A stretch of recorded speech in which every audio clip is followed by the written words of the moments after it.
7 అడుగులు వేసి విడాకులు తీసుకున్న 7గురు ప్రముఖ క్రికెటర్లు వీరే. భారత క్రికెట్లో ఇప్పుడు ఆల్రౌండర్ హార్దిక్ పాండ్యా విడాకుల విషయం ఇప్పుడు పెద్ద చర్చనీయాంశం.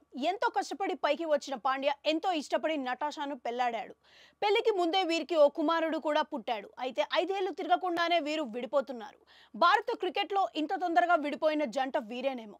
ఇలాంటి వారు ఇంకా ఎవరున్నారో చూస్తే టెన్నిస్ క్రికెట్ లవ్ భారత్లో టెన్నిస్కు మారుపేరుగా నిలిచిన సానియా మిర్జాకు తొలుత ప్రముఖ బేకరీ కరాచీ బేకరీ సంస్థ యాజమాని కుమారుడితో వివాహం కుదిరింది. కానీ అది రద్దయి సానియా చివరకు పాకిస్తాన్ క్రికెట్ మాజీ కెప్టెన్ షోయబ్ మాలిక్ ను వివాహమాడింది.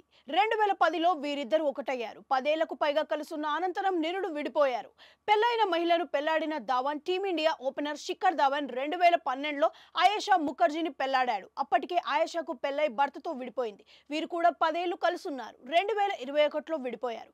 నిరుడు ధావన్ తన కుమారుడిని చూడనీయడం లేదంటూ ఆయిషాపై తీవ్ర విమర్శలు చేశాడు. సహచర క్రికెటర్ చేతిలో మోసపోయిన కార్తిక్ టీమిండియా ఐపీఎల్లో ఫినిషర్ గా పేరు తెచ్చుకున్న wicket keeper batter Dinesh Karthik చాలా చిన్న వయసులోనే 23 ఏళ్ల నిఖితా వంజాయ్ను పెళ్లాడాడు. కానీ నిఖితా ఆ తర్వాత తమిళనాడుకే చెందిన కార్తిక్ సహచర క్రికెట్ మురళీ విజయ్తో అఫైర్ పెట్టుకుంది. కార్తిక్తో 2012లో విడిపోయింది. అనంతరం కార్తిక్ స్క్వాష్ ప్లేయర్ దీపికా పల్లికల్ను పెళ్లి చేసుకున్న టీమిండియా మాజీ కెప్టెన్.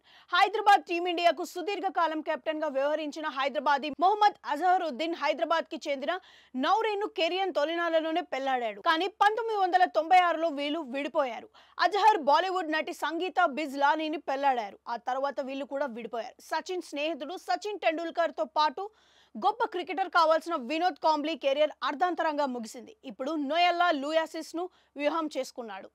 కానీ 2005లో విడిపోయారు. ఆస్ట్రేలియా మాజీ కెప్టెన్ మైకేల్ క్లార్క్ తన గర్ల్ ఫ్రెండ్ కైలీ బోల్డీతో 2020లో తెగదెంపులు చేసుకున్నాడు.